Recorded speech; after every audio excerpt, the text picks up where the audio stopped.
सिया राम जय जय सिया राम जय सिया राम जय जय सिया राम जय सिया राम जय जय सिया राम जय सिया राम जय जय सिया राम जय सिया राम जय जय सिया राम जय सिया राम जय जय हो। जय सिया राम जय सिया राम जय जय सिया राम जय सिया राम जय जय सिया राम जय सिया राम जय जय सिया राम जय सिया राम जय जय सिया राम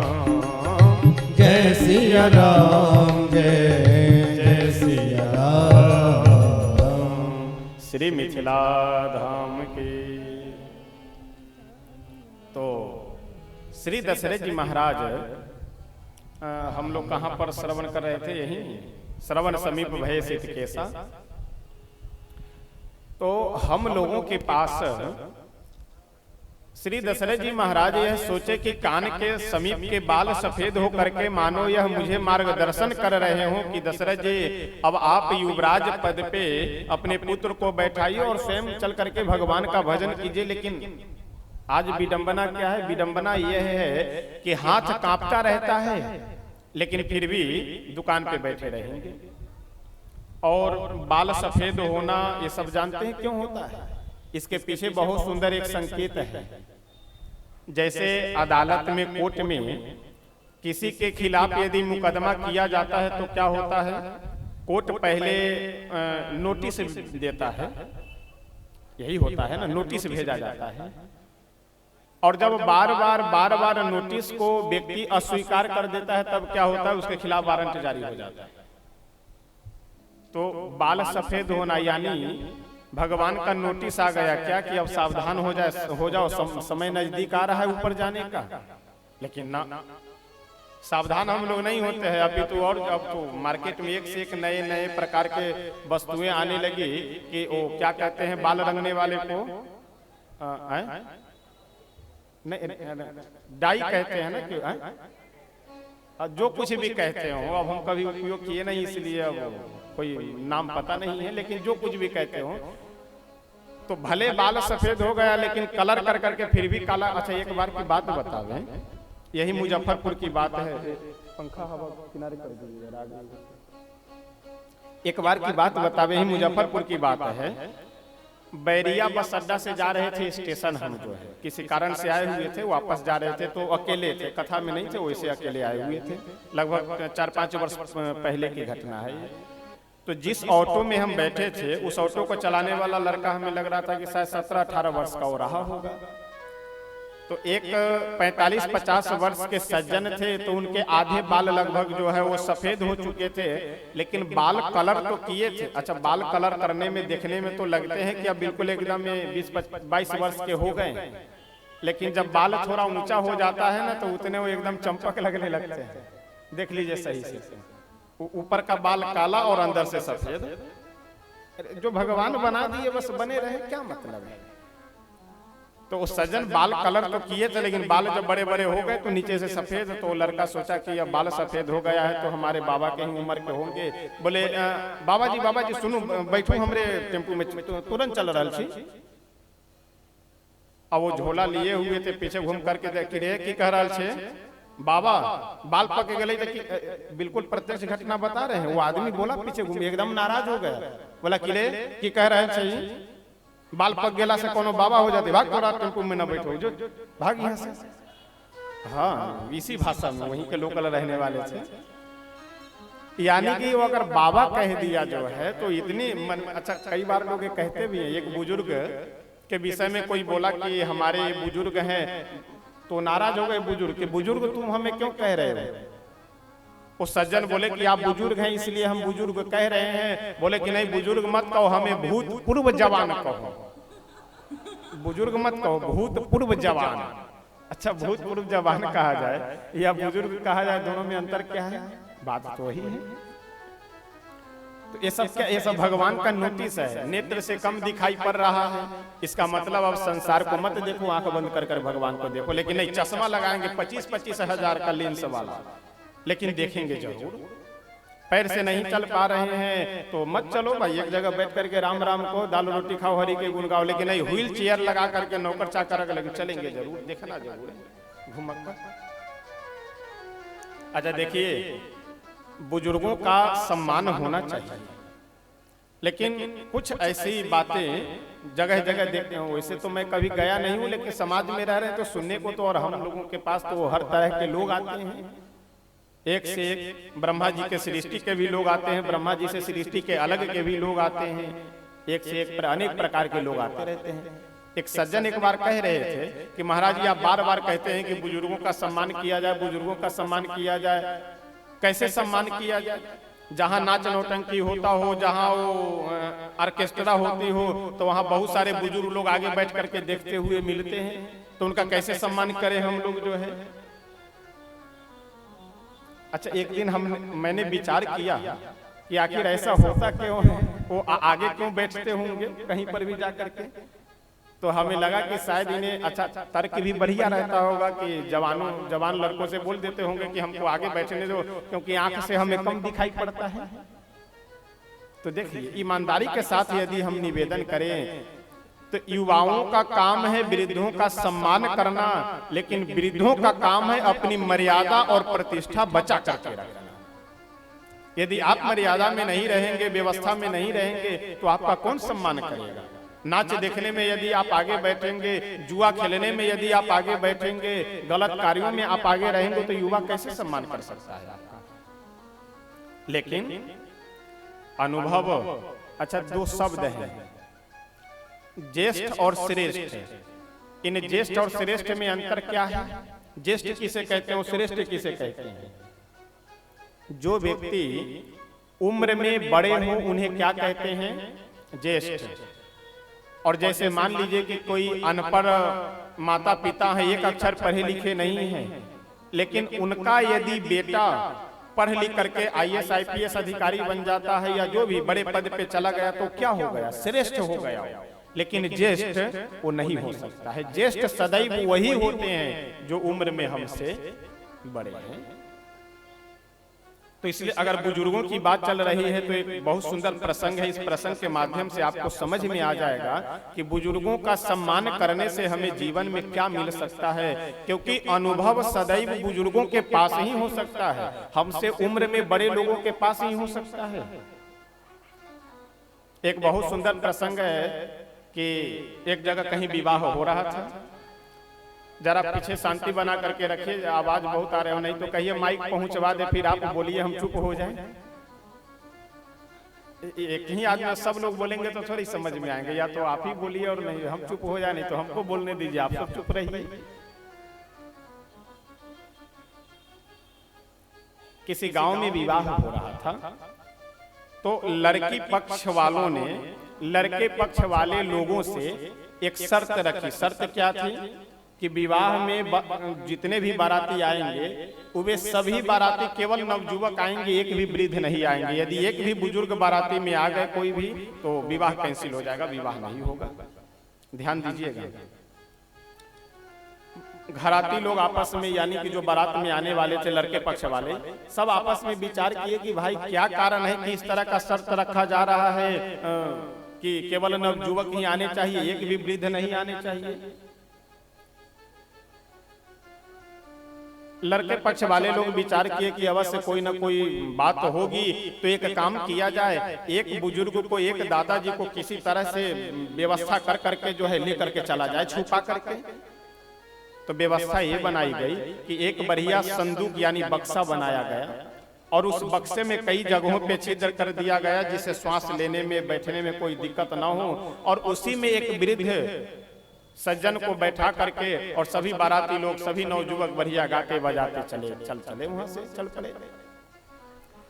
अब लड़की के गांव में जहां विवाह होना था, उस गांव में जब पहुंचे और जनवासे में ठहरे हुए थे तो घरातियों ने बारातियों के पास फिर एक से शर्त भेजी, और शर्त यह था कि ऐसा है, विवाह यह नहीं हो सकता है यदि हम लोगों के शर्त को न माना जाए। तो शर्त क्या था कि हमारे गांव के बगल में एक नदी बहती है, उस नदी में पानी के जगह पे आप सभी बाराती जब दूध की धारा बहा देंगे तभी विवाह होगा, नहीं तो विवाह नहीं होगा। अच्छा, ये शर्त क्यों रखे? ये इसलिए शर्त रखे कि बाराती में कोई बुजुर्ग आए हैं कि नहीं आए हैं यह जानने के लिए।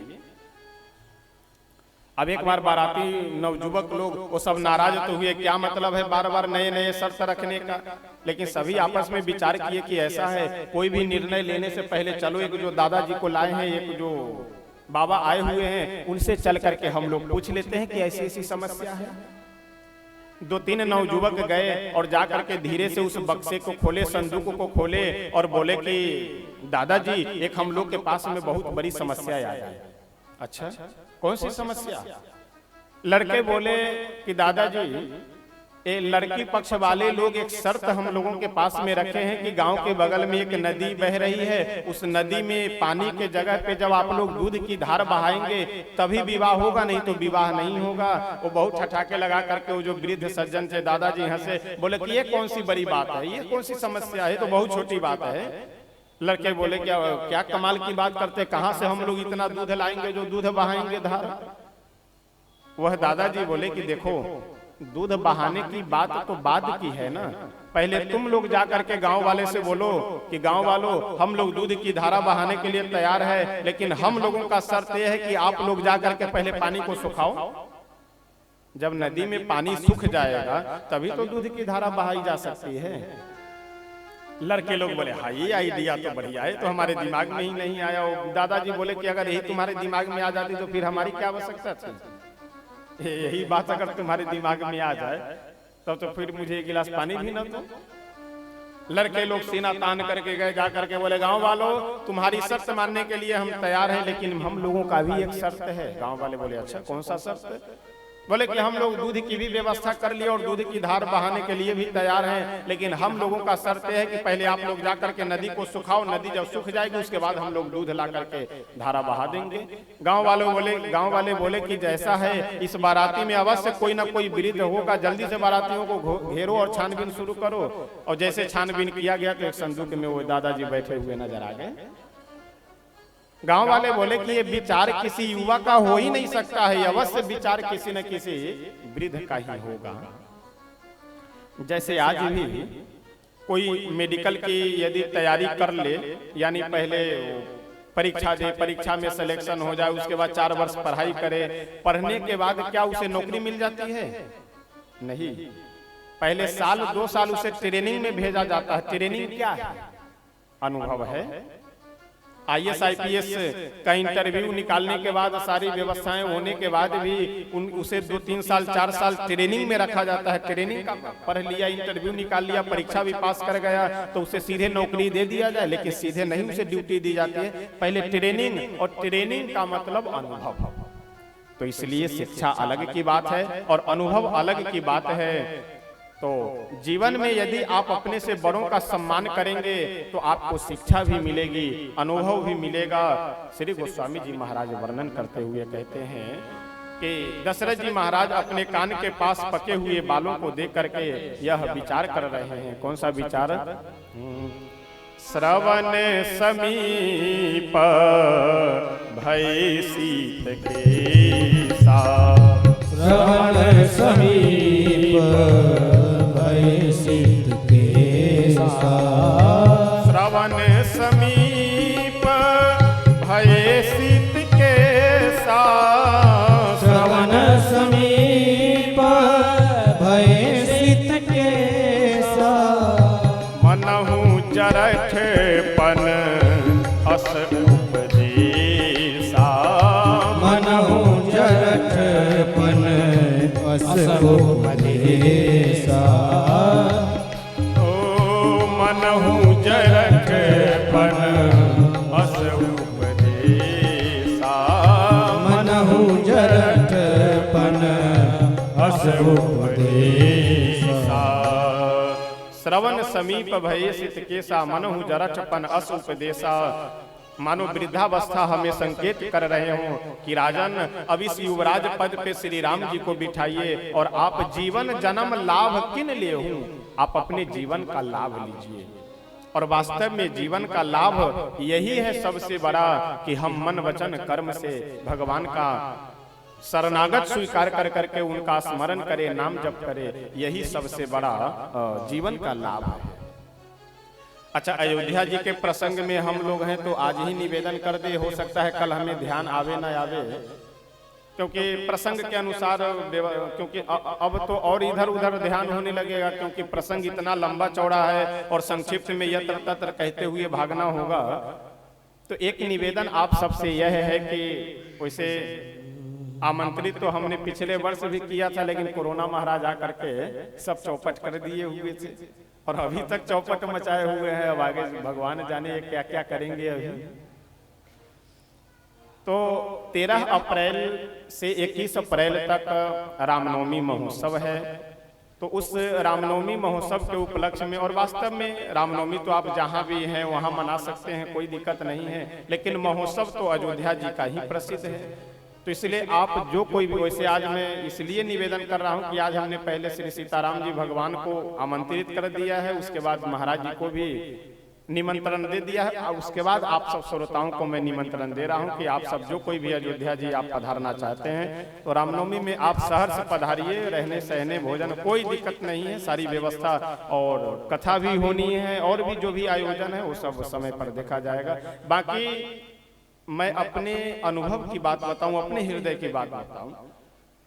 रामनवमी के क्रम में 9 दिनों में, विशेष कर करके नवमी के दिन आप सारा संग छोड़ करके कभी भी अयोध्या जी जाइए तो रामनवमी के दिन की मैं अनुभव और अपनी बात बता रहा हूं कि यदि आप श्रद्धा भाव से भगवान का नाम जप करते हुए और बिना किसी के अपराध, दोष, गंदगी संदगी इन सब बातों को देखे बिना अयोध्या जी में केवल श्रद्धा भाव रख करके, श्री राघवेंद्र सरकार में श्रद्धा भाव रख करके यदि अयोध्या जी के गलियों में आप आराम से, प्रेम से, श्रद्धा से विचरण कीजिए तो आपको ऐसा आभास होगा कि वास्तव में श्री रामचंद्र जी इस अवध धाम में अवतार लिए हैं। लेकिन अब अगर मेला घूमने जाएंगे तब ये आभास नहीं मिलेगा।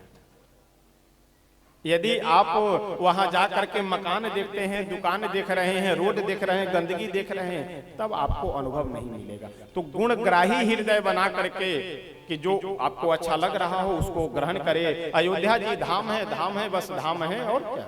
अवध धाम धामाधिपति अवतारण पति राम, सकल सिद्धिपति जानकी दासन पति हनुमान। तो अवध की तो सबसे बड़ा पर्व, सबसे बड़ा त्योहार रामनवमी है। तो इसलिए आप जो कोई भी भक्त, क्योंकि सब लोगों को निमंत्रण कार्ड अलग अलग हम तो पहचानते भी नहीं है, कुछ लोगों को तो 2-4 लोगों को जान रहे हैं, बाकी आप सब कथा में आते हैं तो बस कथा के माध्यम से जान रहे हैं कि हमारे कौन कौन श्रोता हैं।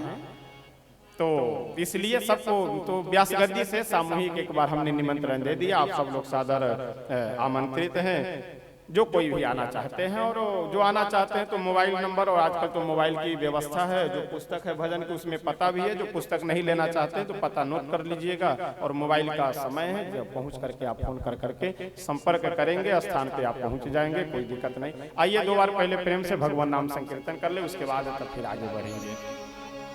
सीताराम सीताराम सीताराम जय सीताराम, सीताराम सीताराम सीताराम जय सीताराम, सीताराम सीताराम सीताराम जय सीताराम, सीताराम सीताराम सीताराम जय सीताराम, सीताराम सीताराम सीताराम जय सीताराम, सीताराम सीताराम सीताराम जय सीताराम, सीताराम सीताराम सीताराम जय सीताराम, सीताराम सीताराम सीताराम जय सीताराम, सीताराम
राम भगवान की जय। श्री दशरथ जी महाराज अपने हृदय में यह सोच करके कि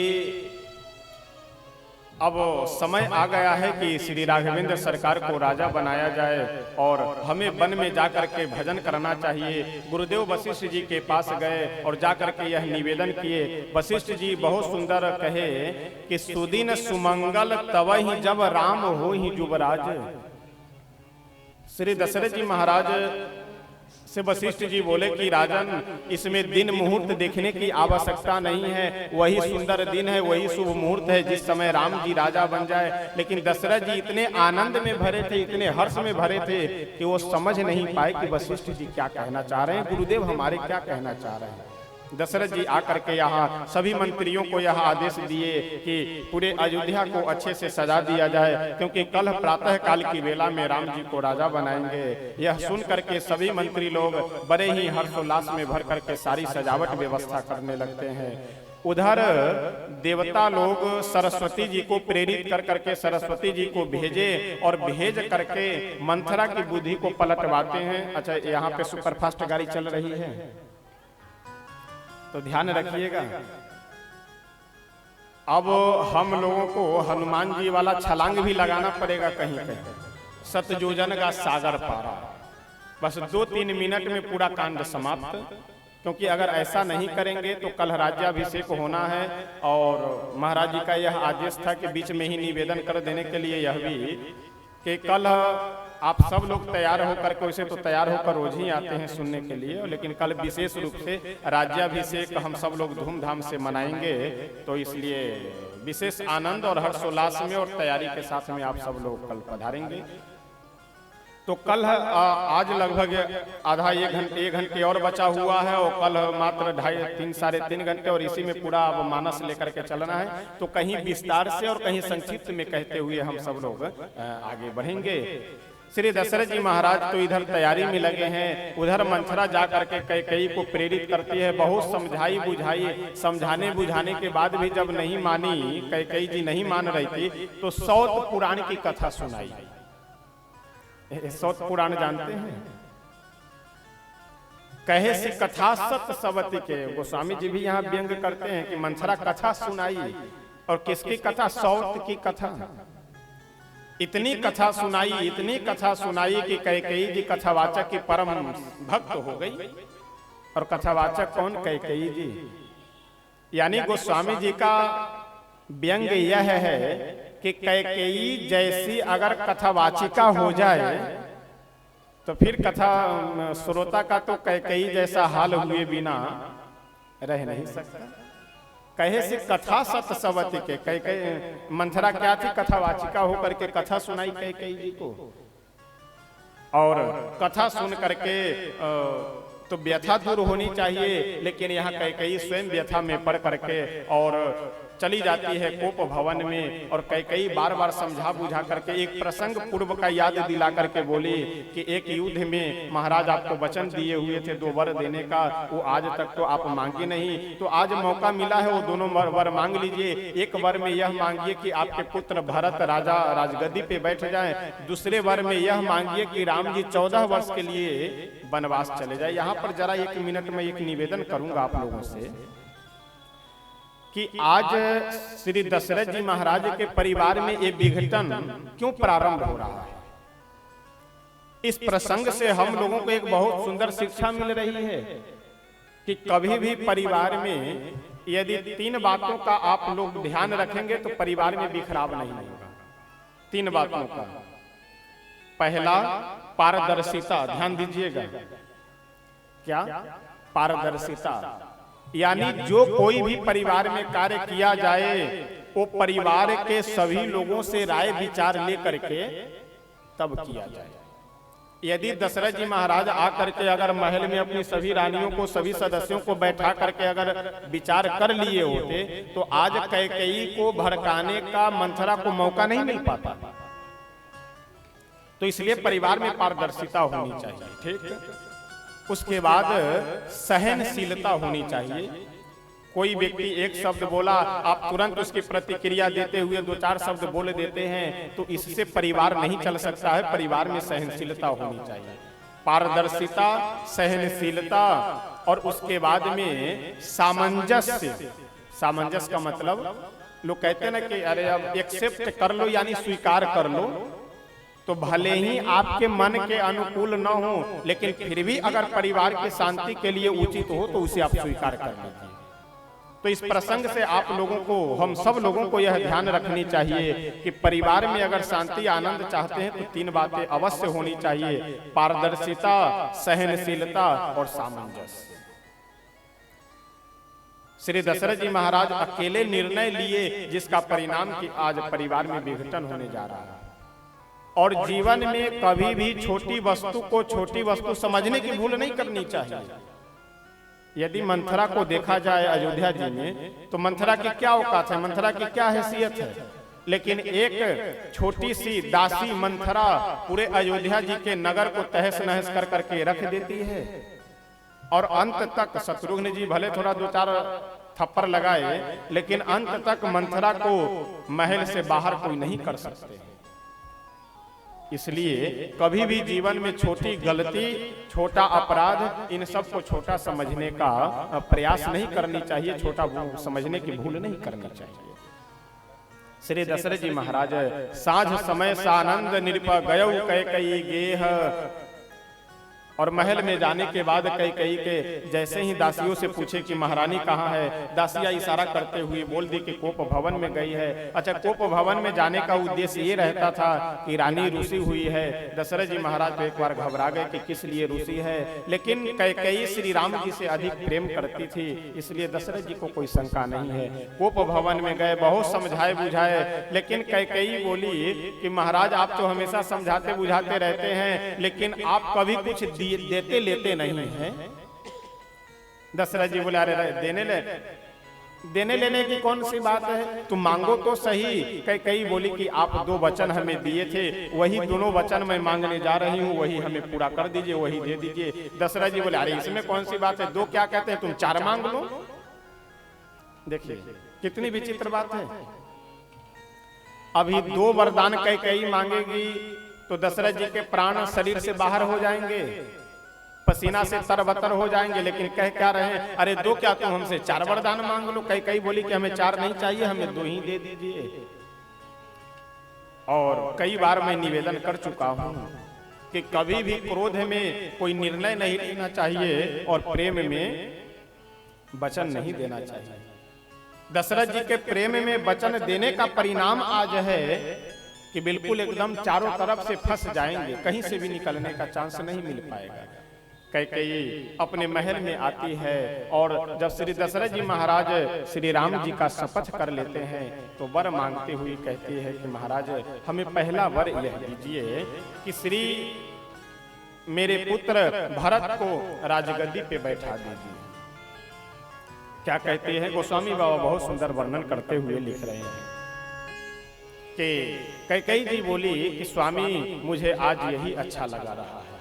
सुनहु प्राण प्रिय भावत जी का, सुनहु प्राण प्रिय भावत जी का, सुनहु प्राण प्रिय भावत जी का, सुनहु प्राण प्रिय भावत जी का, देहूं एक वर भरत जी का, देहु एक वर भरत जी का, मागहु दूसर वर कर जोरी, मांगहु दूसर वर कर जोरी, मागहु दूसर वर कर जोरी, मानहु दूसर वर कर जोरी, पुरवहु नाथ मनोरथ मोरी,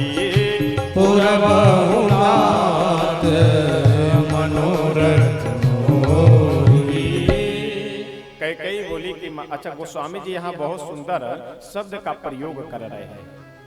सुनहु प्राण प्रिय, कैकेयी बोली कि हे मेरे प्राण प्रिय स्वामी सुनिए।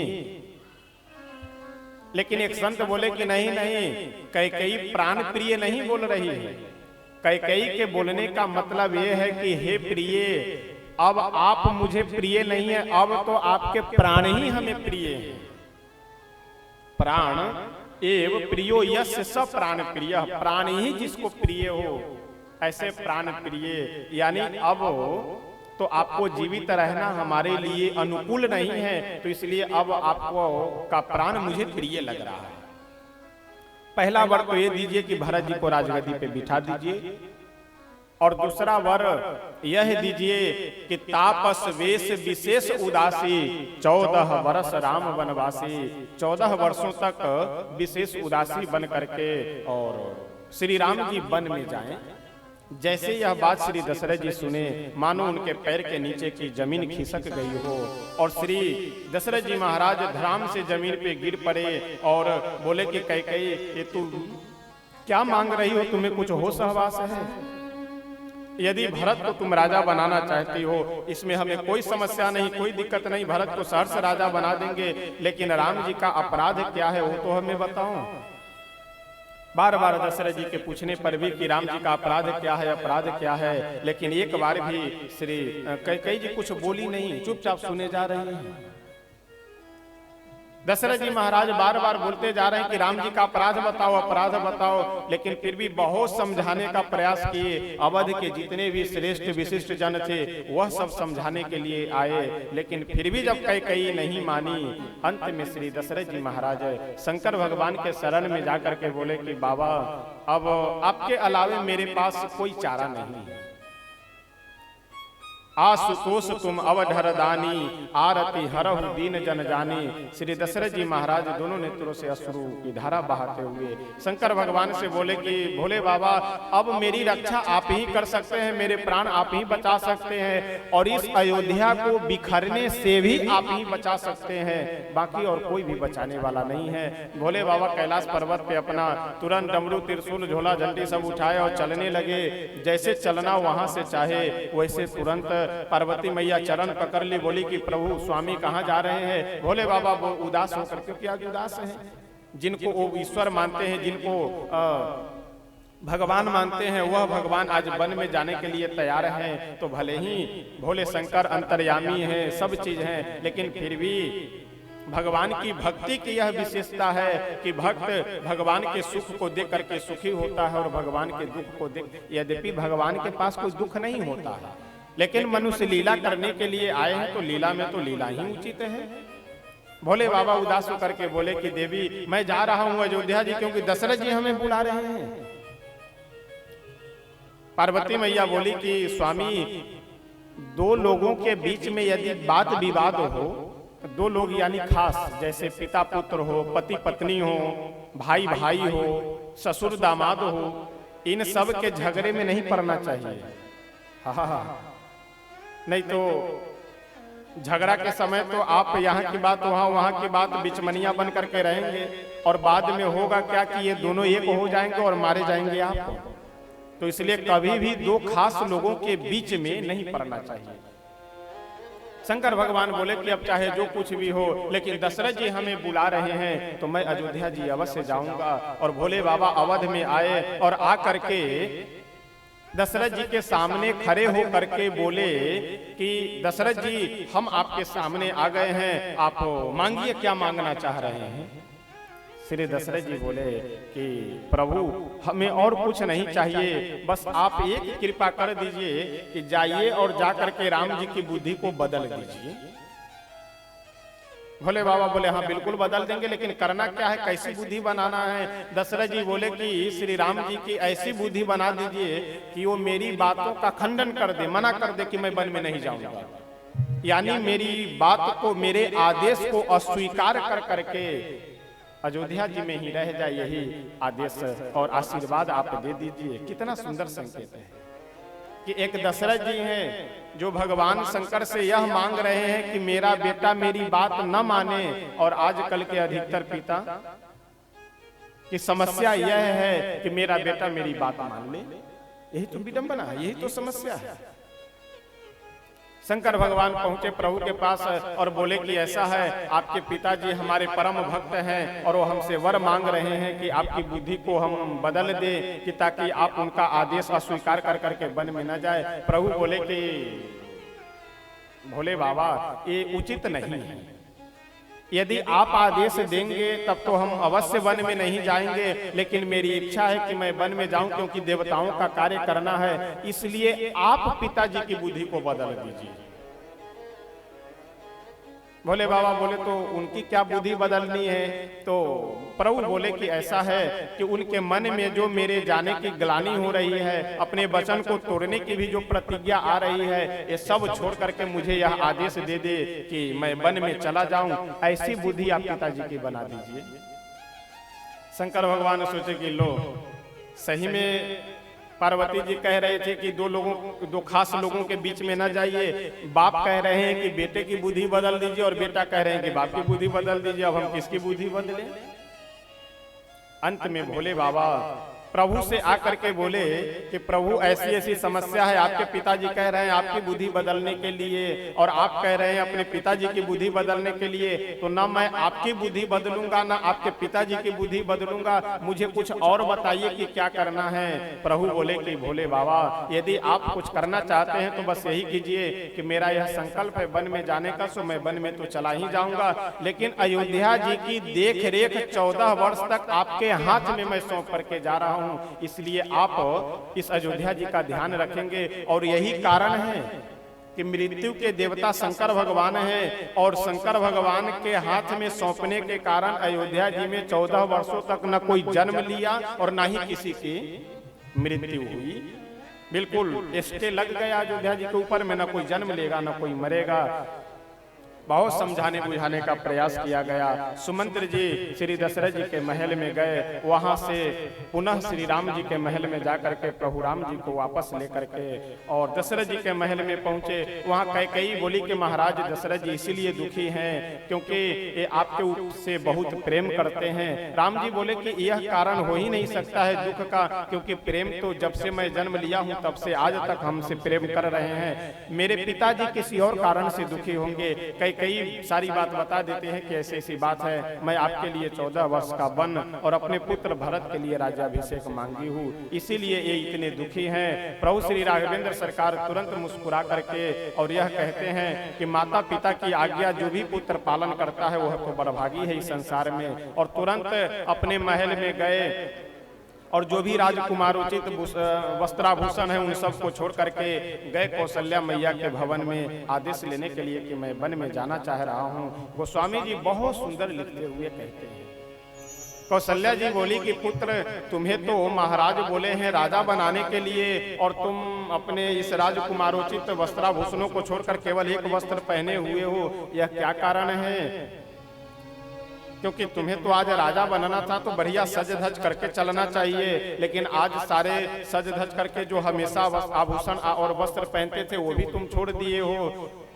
राघवेंद्र सरकार हमारे मुस्कुरा करके बोले कि माता जी, माँ पिताजी तो राजा हमें बनाए हैं लेकिन अयोध्या जी के नहीं वन का राजा बना दिए हैं। गोस्वामी जी बहुत सुंदर वर्णन करते हुए कहते हैं और वास्तव में ऐसी बात केवल भगवान ही बोल सकते हैं।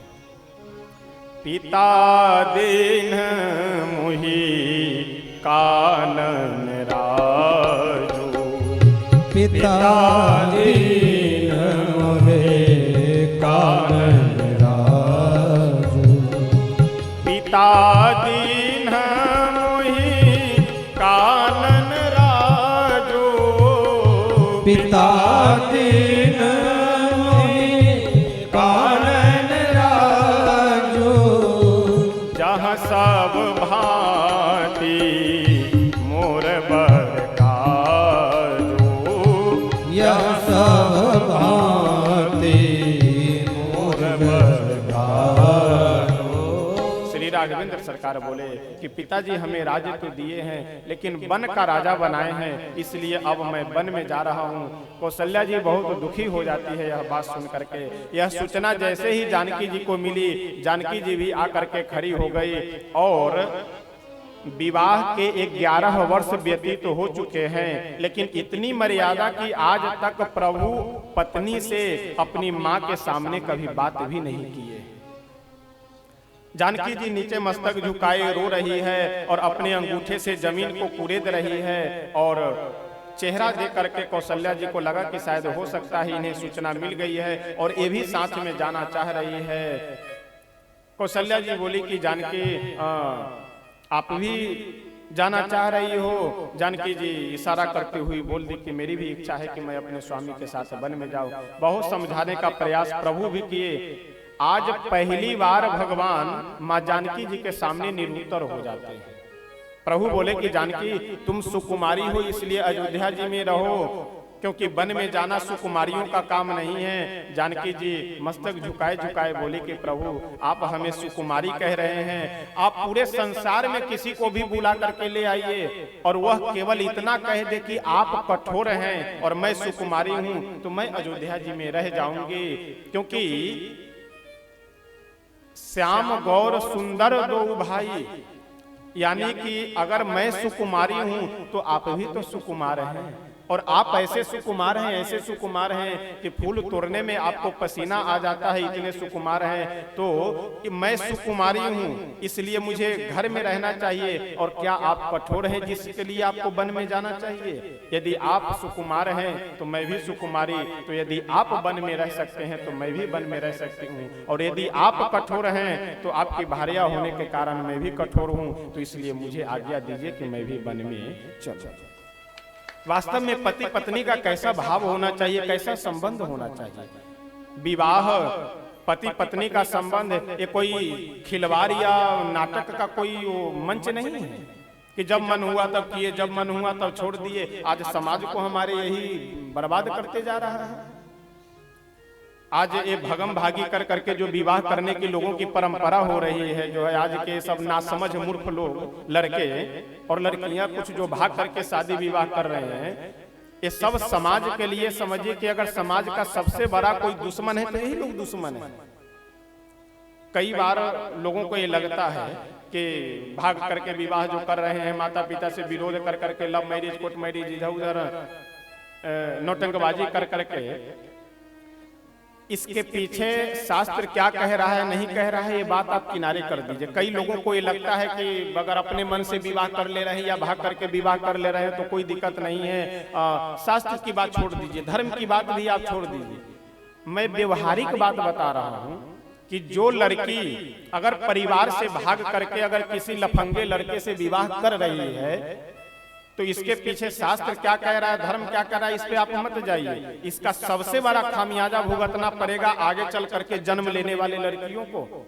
माता पिता के मन में भाव आ जाएगा कि छोड़ो ये लड़कियों को काहे जन्म दे, पता लगे कि कहीं भाग जाए तो।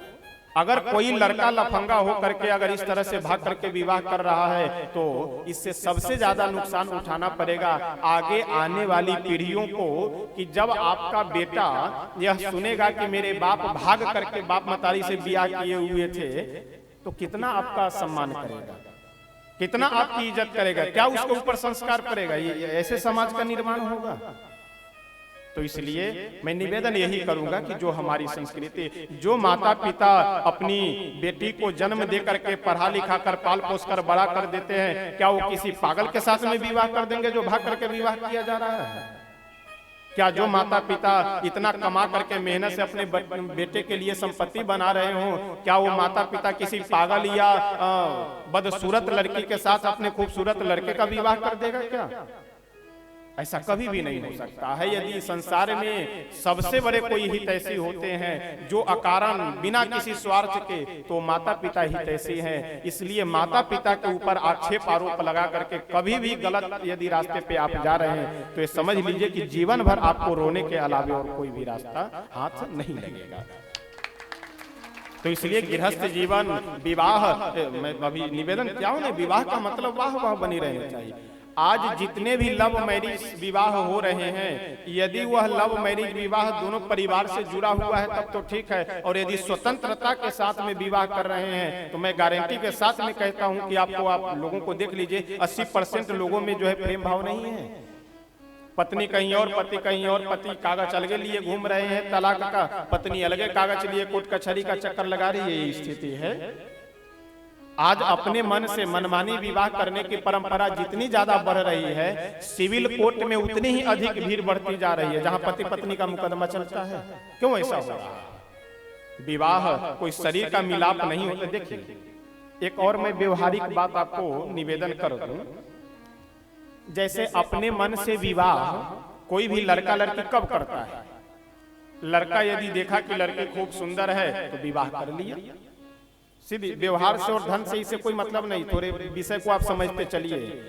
लड़की देखे कि लड़का, सबकी बात मैं नहीं कह रहा हूं, जो लोग ऐसा कर रहे हैं या करना चाह रहे हैं उनके लिए मैं कह रहा हूं, इस बात का भी ध्यान रखिएगा। लड़की यह देखे कि लड़का अगर खूबसूरत है तो विवाह कर ली। ये दोनों किस लिए विवाह की है? खूबसूरत ही देख करके, सुंदर ही देख करके। तो यदि आगे चल करके 2 वर्ष 4 वर्ष 5 वर्ष बाद यदि लड़के को उस लड़की से, जिस लड़की से विवाह किया है, उस लड़की से भी अगर कोई सुंदर लड़की मिल जाए तो इसे छोड़ करके उसे विवाह कर लेगा। यदि लड़की को उस लड़के से, जिस लड़के से वह विवाह की है, भाग करके सुंदरता देख करके, यदि उस लड़के से भी अच्छा अगर सुंदर लड़का पुरुष कोई मिल गया, उससे विवाह कर लेगा 2-4 वर्ष बाद। तो अगर सुंदरता ही देख करके विवाह करना हो, विवाह का कोई संबंध से मतलब नहीं, प्रेम से मतलब नहीं, कोई हृदय का लगाव से मतलब नहीं, तो जानवर भी तो यही करते हैं। तो फिर मनुष्य में जानवर में अंतर क्या रह गया? तो इसलिए अगर हम मनुष्य बने हैं, मानव बने हैं, तो मानव के तरह, मनुष्य के तरह हमारा जीवन होना चाहिए। किसके साथ कैसा संबंध होना चाहिए, यह बहुत आवश्यक है समाज में आज। और कई बार लोग कहते हैं रामचरितमानस में क्या है, भागवत कथा सुनो आनंद आ जाएगा। देखिए, भागवत की मैं निंदा नहीं कर रहा हूं, लेकिन यदि आपको भक्ति चाहिए तो श्रीमद् भागवत जी का श्रवण कीजिए, ठीक, भक्ति चाहिए तो। और यदि सामाजिक व्यवहारिक ज्ञान चाहिए तो बिना रामचरितमानस का अध्ययन किए, श्रवण किए, आपको व्यवहारिक ज्ञान नहीं हो सकता है। और आज यही समस्या है कि जितनी भागवत कथाएं समाज में हो रही है, लेकिन जो प्रभाव पड़ना चाहिए मानस से लोग दूर होते जा रहे हैं। ये तो मैं देखता हूं कि मिथिला में बहुत ऐसे जगह हैं कि जहां पे आज तक श्री राम कथा हुई ही नहीं है। बहुत ऐसे गांव हैं, मैं आपको गिनती कर करके बता सकता हूं। क्यों है ऐसा? मिथिला की भूमि, जहां से श्री जानकी मैया यहाँ से निकल करके और श्री राघवेंद्र सरकार आकर के पूरे विश्व में करते हैं, और उस मिथिला की भूमि पे ऐसे ऐसे गांव हैं कि जहां पे आज तक श्री रामचरितमानस की कभी कथा नहीं हुई। इससे बड़ा दुर्भाग्य और क्या हो सकता है? तो इसलिए सभी ग्रंथों के अपने अलग अलग महिमा है, सभी के अलग अलग प्रकरण हैं। तो यदि मनुष्यता का ज्ञान, मानवता का ज्ञान, संबंधों का ज्ञान, व्यवहारिक ज्ञान अगर आपको प्राप्त करना है तो बिना रामचरितमानस का सहारा लिए हुए कोई रास्ता नहीं है, कोई उपाय नहीं है। श्री जानकी जी बोली कि अगर आप चल रहे हैं साथ में तो मैं भी चलूंगी। यदि आप जबरदस्ती रोकेंगे तो मेरा शरीर तो यहाँ रहेगा लेकिन प्राण साथ में चला जाएगा। इतने में लक्ष्मण जी आए और आकर के एकदम ताव में बोले कि भैया मैं चल करके धनुष बाण लेकर के आगे खड़ा रहता हूँ और देखता हूँ कि किस योद्धा के अंदर में दम है कि आपको राजगद्दी पे बैठने से रोक दे, चलिए आप मेरे साथ में। लक्ष्मण जी को समझाते हुए इशारा किए कि चिंता करने की बात नहीं है, मेरी इच्छा है कि मैं वन में चलूं, लेकिन तुम अयोध्या जी में रहो और माता पिता की सेवा करो। लक्ष्मण जी बोले कि मैं किसी माता पिता को जानता ही नहीं हूँ, मेरे माता पिता त्वमेव, माता च पिता त्वमेव, त्वमेव बंधु च सखा त्वमेव, त्वमेव विद्या द्रविणम त्वमेव, त्वमेव सर्वम मम देव देव। हे श्री राघवेंद्र सरकार, सब कुछ आप ही मेरे है, इसलिए मैं यहाँ नहीं रहूंगा, मैं तो आपके साथ में ही चलूंगा। भगवान जब देखे कि जिद कर रहे हैं लक्ष्मण, तो यह बोले कि जाओ माँ से आदेश लेकर के आओ। और जैसे माँ के पास में लक्ष्मण जी गए तो पहले तो घबरा रहे थे कि माँ आदेश दे कि नहीं दे, लेकिन धन्य है सुमित्रा जी, इतनी जबरदस्त और इतनी सुंदर बात कहती है कि आज के माता पिता को यह बात बहुत गंभीरता से और बहुत विचार पूर्वक अपने जीवन में अनुकरण करने वाली बात है। गोस्वामी बाबा बहुत सुंदर लिखते हुए कहते हैं, पुत्र बते जुवती जग सोई, पुत्र बते जुवती जग सोई,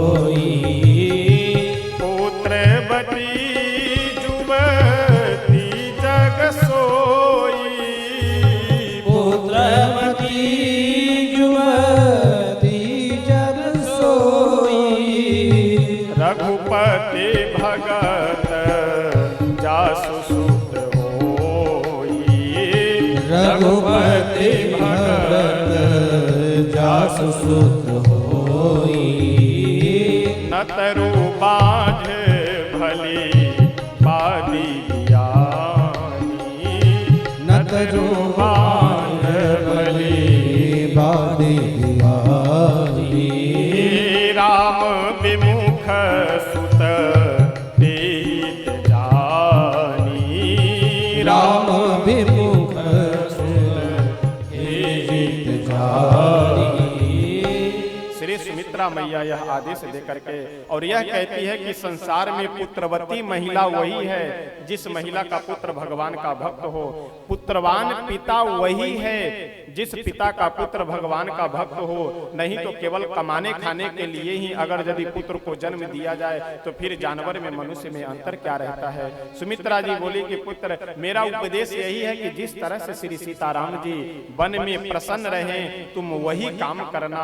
यह आदेश जैसे मिला लक्ष्मण जी तुरंत प्रभु के पास पहुंचे और प्रभु पिताजी के पास गए। प्रणाम कर करके वल्कल वस्त्र स्वयं भी धारण किए और केवल धनुष बाण लेकर के लक्ष्मण जी भी वल्कल वस्त्र धारण किए। लेकिन कैकेयी जब श्री जानकी जी को वल्कल वस्त्र पहनाने जाती है वशिष्ठ जी से नहीं रहा गया, बहुत फटकारे और उसके बाद में यह आदेश दिए और राम जी को भी बोले कि राघव मेरी यह इच्छा है कि जानकी जी वल्कल वस्त्र में नहीं अपने वस्त्राभूषण को जैसे पहनी है इसी तरह से वधु के बहू के रूप में कि अयोध्या की कुल वधु है इस रूप में जानकी जी अपने वस्त्राभूषण को पहन करके ही जाए।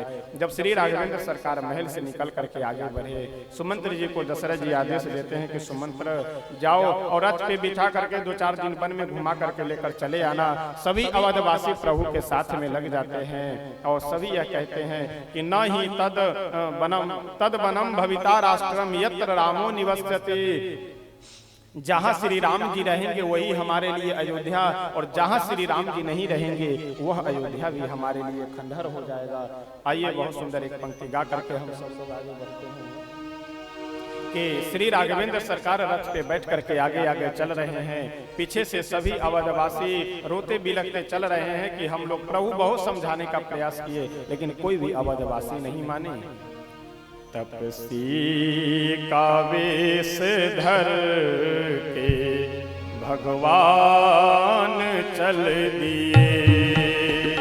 तपसी का वेश धर के भगवान चल दिए। तपसी का वेश धर के भगवान चल दिए। तपसी का वेश धर के भगवान चल पड़े। तपसी का वेश धर के भगवान चल दिए। तपसी का वेश धर के भगवान चल।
पे बिठा के राम को चलते दिए सुमंत्र। रथ पे बिठा के राम को चलतो दिए सुमंत्र।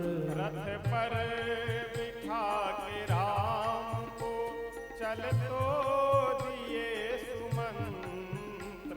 रथ पर बिठा के राम को चलतो दिए सुमंत्र।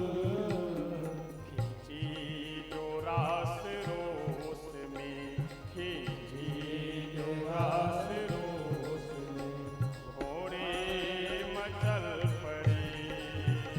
खींची जो रास रोस में, घोड़े मचल पड़े। तपस्वी का वेश धर भगवान चल दिए।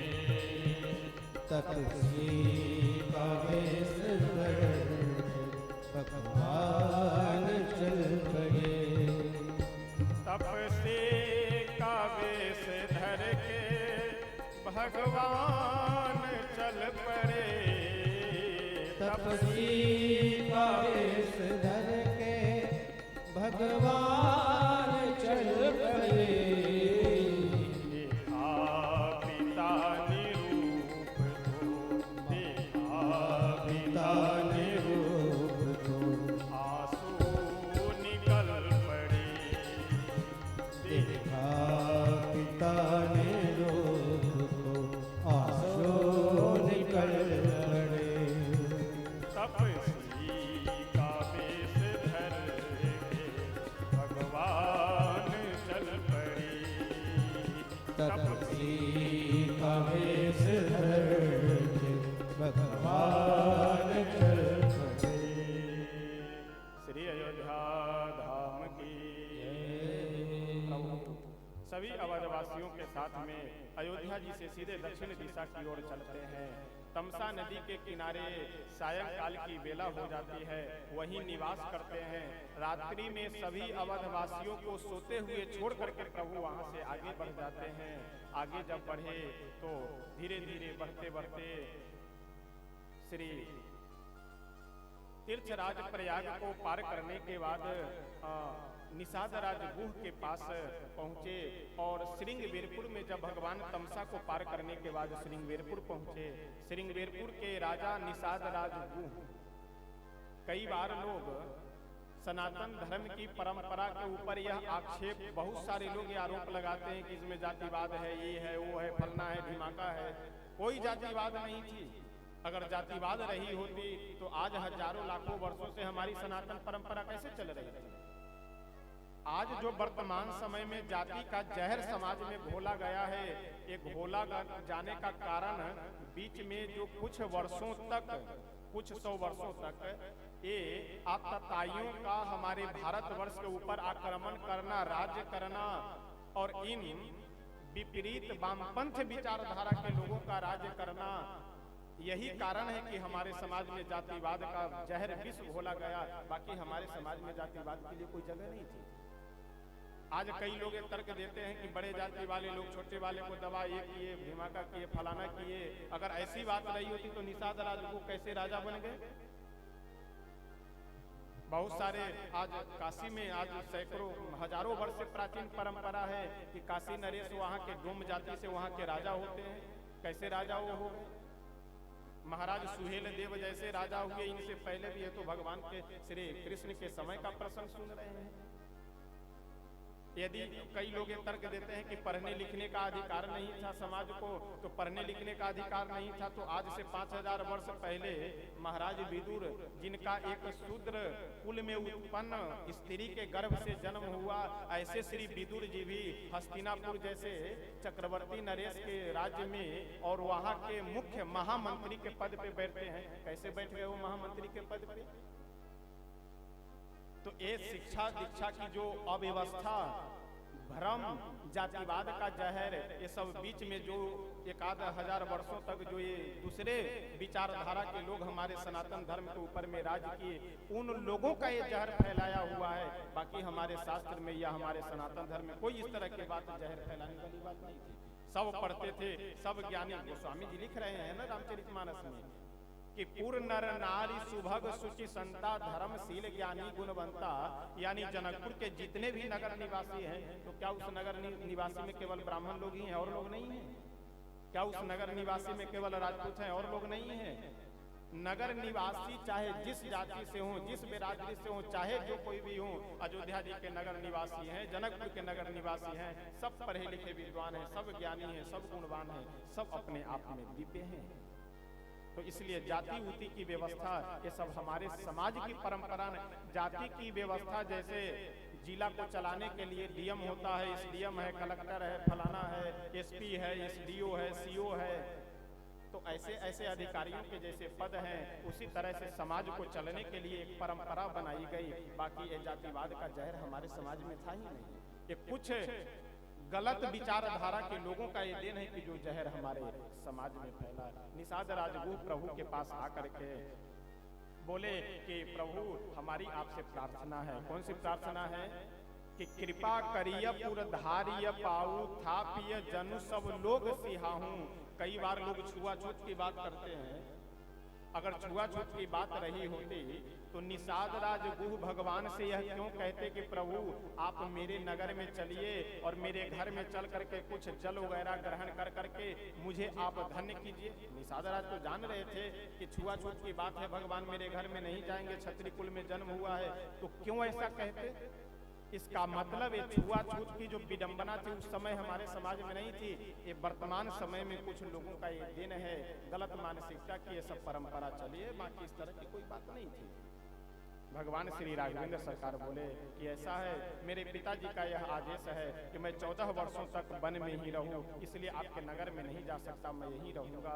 और प्रातः काल की वेला में श्री सुमंत्र जी को समझा बुझा करके प्रभु वहां से वापस कर देते हैं।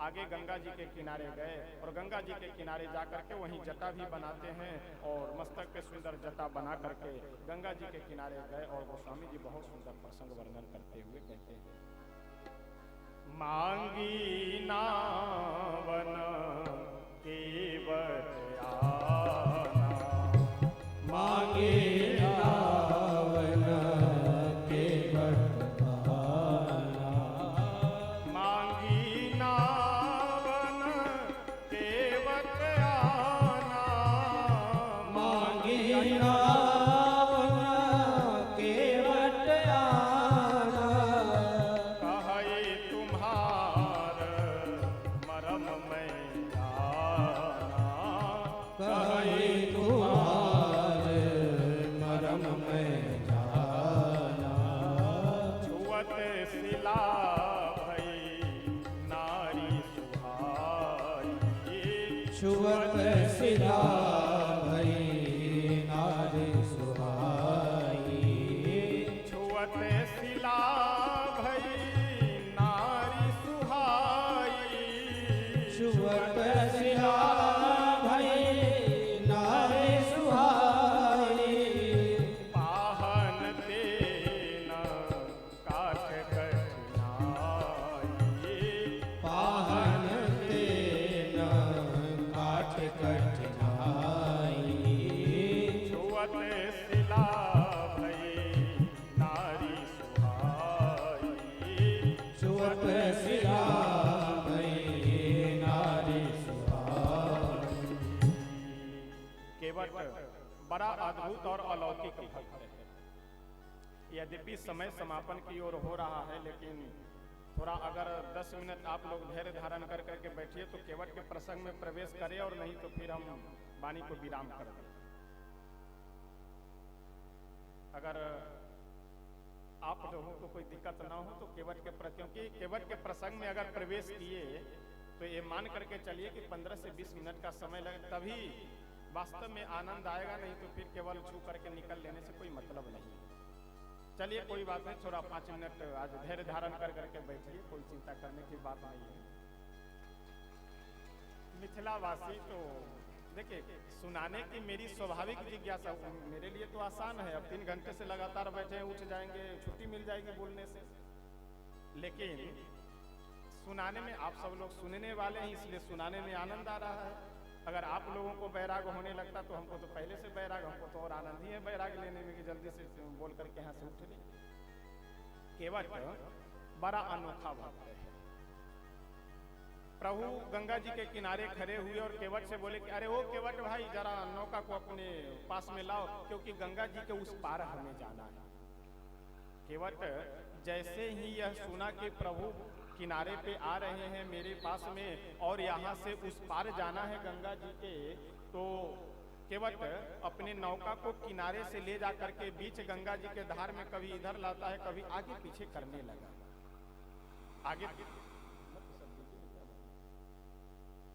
केवट बार बार आगे पीछे नाव को करने लगता है।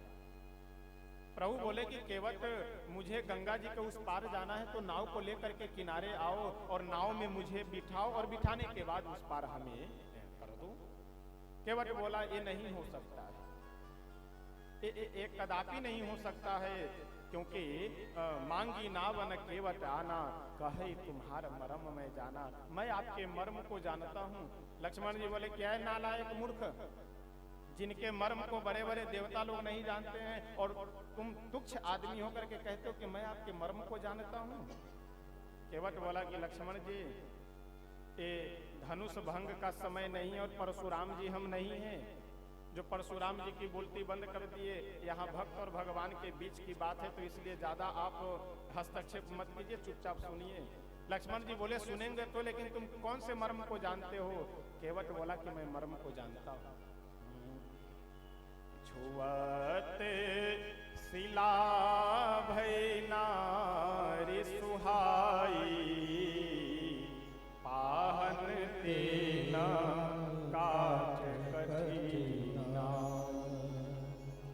हमें यह सूचना मिली है, हमें सुनने को यह बात मिली है कि जब आप दोनों भाई जनकपुर जा रहे थे तो रास्ते में एक अहिल्या नाम की जो नारी पत्थर बन करके बैठी हुई थी, उस पत्थर को जैसे ही आपके बड़े भैया श्री राम जी स्पर्श किए, वैसे ही वह पत्थर से स्त्री बन गई। इस मर्म को मैं जानता हूँ। लक्ष्मण जी बोले कि हाँ बात तो सही है। केवट बोला यदि बात सही है तो जब आपके बड़े भैया पत्थर पे पैर रख देते हैं और वह पत्थर स्त्री बन जाती है, और कहीं मेरे नौका पे चढ़े और मेरी नौका कहीं अगर स्त्री बन गई, तो यही प्रतिपालू सब परिवारू, नहीं जानूं कछु और कबारू। मैं तो कोई ऐसा ग्रेजुएशन भी नहीं किया हुआ हूँ कि कहीं नौकरी लग जाएगी। अनपढ़ गंवार व्यक्ति और केवल यही रोजगार कर करके तो मेरी रोजगार भी चली जाएगी, और मैं एजुकेटेड भी नहीं हूं, तो फिर मेरी आजीविका कैसे चलेगी? केवट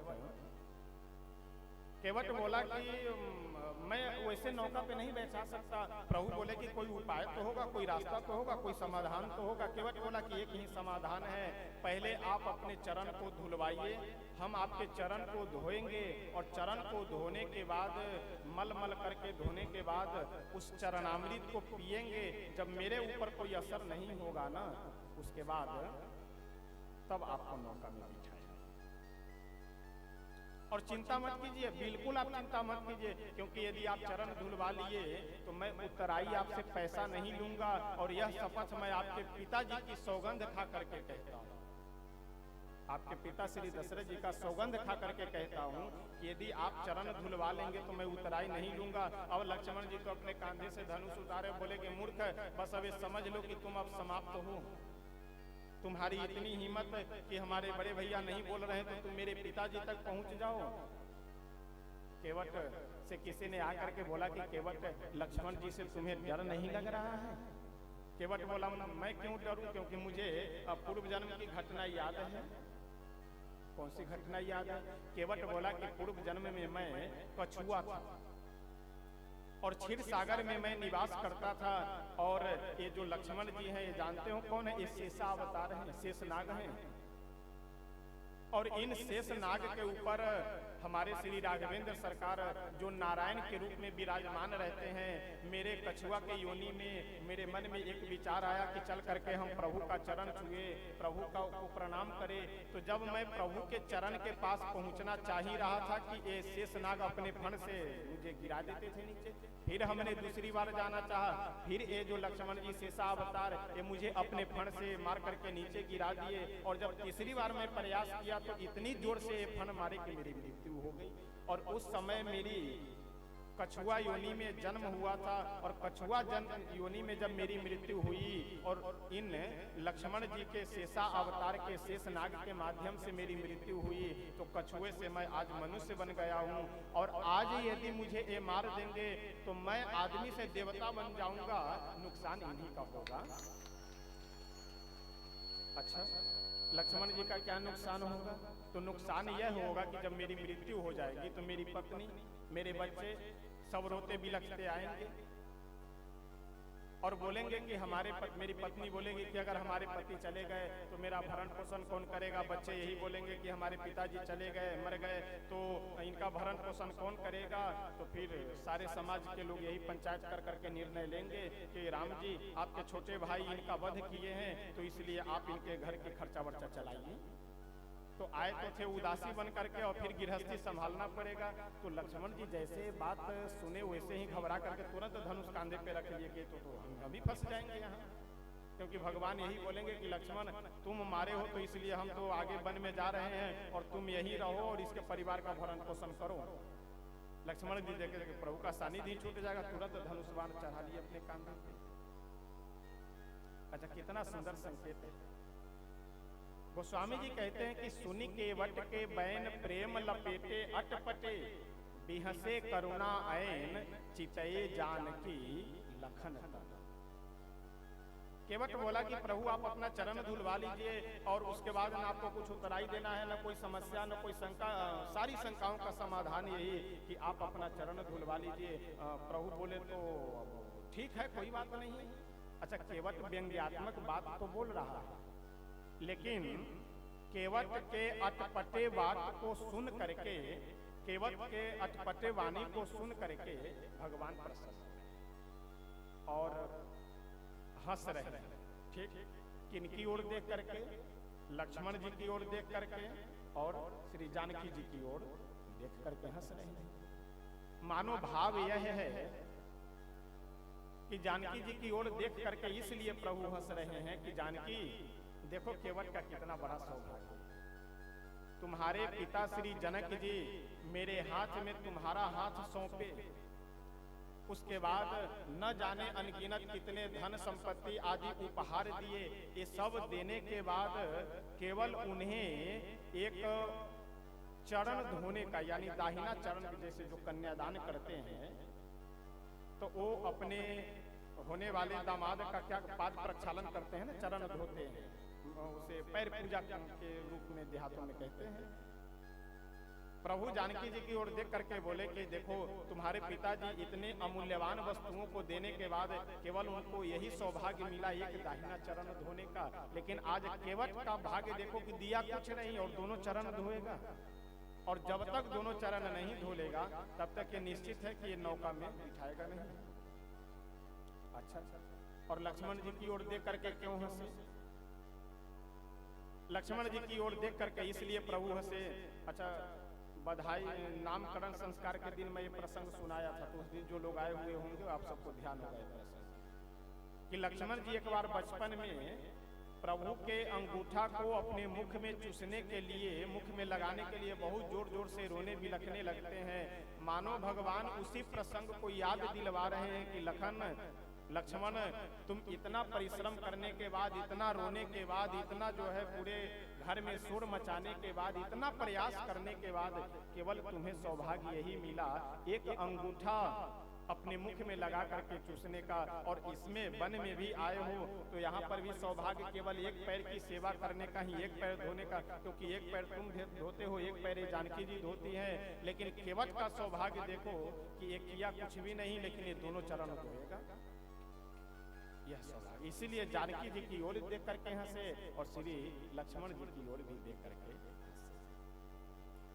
प्रभु बोले कि केवट इसके अलावे और कोई उपाय नहीं है। केवट बोला कि ना इसके अलावे कोई उपाय नहीं है। प्रभु बोले तो अगर इसके अलावे कोई उपाय नहीं है तो ठीक है, तुम जल लेकर के आओ और मेरा चरण धो, और धोने के बाद में जल्दी हम उस पार कर दो। गोस्वामी जी बहुत सुंदर वर्णन करते हुए कहते हैं, जैसे ही यह आदेश मिला केवट तुरंत अपने नौका को तेजी में किनारे ला करके खड़ा किया और बगल के खूंटी से नाव को बांधा और दौड़ करके घर पे गया। और घर पे जब गया तो बहुत सुंदर गोस्वामी जी लिखते हुए कहते हैं, पानी कठवता भरी लिया, पानी कठवता भरी लिया, अतियानंद उमगी अनुरागा, अतियानंद उमगी अनुरागा, अतियानंद उमगी अनुरागा, अतियानंद उमगी अनुरागा, चरण सरोज पखारन लागा, शरण सरोज पखारन लागा। प्रभु बोले कि केवट जाओ और जल्दी से बेगियान जल पाए पखारू, जल्दी से जल लेकर के आओ और मेरे चरण को धो करके और जल्दी हमें उस पार उतार दो। केवट दौड़ करके अपने घर पे गया और घर पे जा करके, क्योंकि केवट आज हृदय से इतना हर्षित है, इतना प्रसन्न है कि जीवन में आज तक कभी ऐसी प्रसन्नता नहीं हुई। दरवाजे पे खड़े हो करके जोर से बोला, अजी सुनती हो, अजी सुनती हो। केवट की पत्नी घर से बाहर निकल करके आई, बोले कि जल्दी जाओ घर में, और कठौता जो रखा हुआ है ना जिसमें आटा गूंथ करके से वो रोटी बनाई जाती है, जल्दी से उस कठौते को लेकर के आओ। उनकी पत्नी गई दौड़ करके और उस कठौते को लेकर के आई, दे करके बोली कि क्या करेंगे कठौता, नाव में पानी वगैरह भर रहा है क्या? केवट बोला कि नहीं नहीं, हमारे नाव के पास में घाट पे प्रभु आए हैं, भगवान आए हैं और उनका चरण कमल इस कठौते में धोना है। अब यह सुन करके उनकी पत्नी रोने लगी।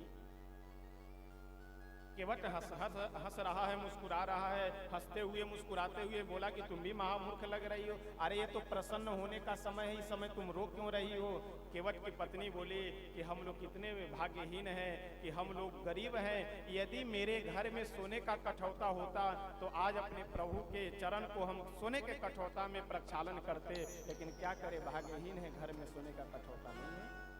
केवट बोला कि बस इतनी सी बात है? अरे ये तो किसी जन्म का प्रारब्ध है कि मेरे घर में सोने का कठौता नहीं है, लेकिन यदि सोने का भी कठौता होता तो जानती हो मैं प्रभु का चरण लकड़ी के कठौते में ही धोता। क्यों? क्योंकि सोना क्या है, वो मजबूत धातु है, इसलिए सोना लोहा ये सब पानी को सोखता नहीं है, और लकड़ी का स्वभाव क्या है, पानी को सोखने का। केवट बोला कि यदि लकड़ी के कठौते में हम प्रभु का चरण धोएंगे और रगड़ रगड़ करके धीरे धीरे जब लेट करेंगे तो देरी होने से वह जो लकड़ी का कठौता है प्रभु का चरणामृत अपने में सोख लेगा, और उस कठौते में जब प्रतिदिन आटा गूंथ करके रोटी बनाई जाएगी मेरे घर में, तो प्रतिदिन हम सब लोगों को प्रभु का चरणामृत मिलेगा। इसीलिए अगर सोने का कठौता भी होता तो मैं लकड़ी के ही कठौते में प्रभु का चरण धोता। यह भाव है। केवट तुरंत पहुंचा और जल लेकर के प्रभु के सामने उपस्थित हो गया, और केवट बोला कि प्रभु हम पानी लेकर के आ गए चरण धोने के लिए। कि प्रभु बोले कि हम तो तुम्हें बोले थे कि जल लेकर के आने के लिए और तुम पानी लेकर के आए हो। केवट हाथ जोड़ करके बोला कि प्रभु भले ही हम गंगा जी के किनारे रह रहे हैं, भले ही गंगा जी के बीच धार में रह करके मेरा जीवन व्यतीत हो रहा है, ये आपके लिए गंगा जी का भले जल जल हो सकता है, लेकिन मेरे लिए तो यह गंगा जी का जल पानी ही है। यदि हम गंगा जी के जल को जल समझ लेते तो आज यहीं रहते। इसलिए बेग यानी जल पाए पखारू, तो पानी का ठबता भरी ले आवा। केवट आया और आकर के प्रभु खड़े हैं धनुष बाण लिए हुए। श्री जानकी जी एक तरफ खड़ी हैं, एक तरफ लक्ष्मण जी खड़े हैं, और प्रभु अपना दहिना पैर उठाए और उठा करके उस कठौते में रख करके, अच्छा केवट किया क्या, अपने हाथ में प्रभु के पैर को, बाएं हाथ में प्रभु के पैर को लिया, दाहिने हाथ से जल लेकर के धो रहा है। अच्छा, यदि दाहिना पैर यदि कहीं भूमि पे या मजबूत वस्तु पे हो तब तो शरीर का बैलेंस बना रहेगा, नहीं तो एक पैर नीचे और एक पैर ऊपर, वो भी किसी के हाथ पे हो तब तो शरीर का बैलेंस बिगड़ने लगेगा एक पैर पे। और केवट धोए जा रहा है, धोए जा रहा है, धोए जा रहा है। जब 2 से 3 मिनट, 3 से 5 मिनट का जब समय हुआ और केवट का धुनाई बंद ही नहीं हो रहा है, प्रभु बोले कि केवट क्या कर रहे हो, हमारा बैलेंस बिगड़ रहा है शरीर का।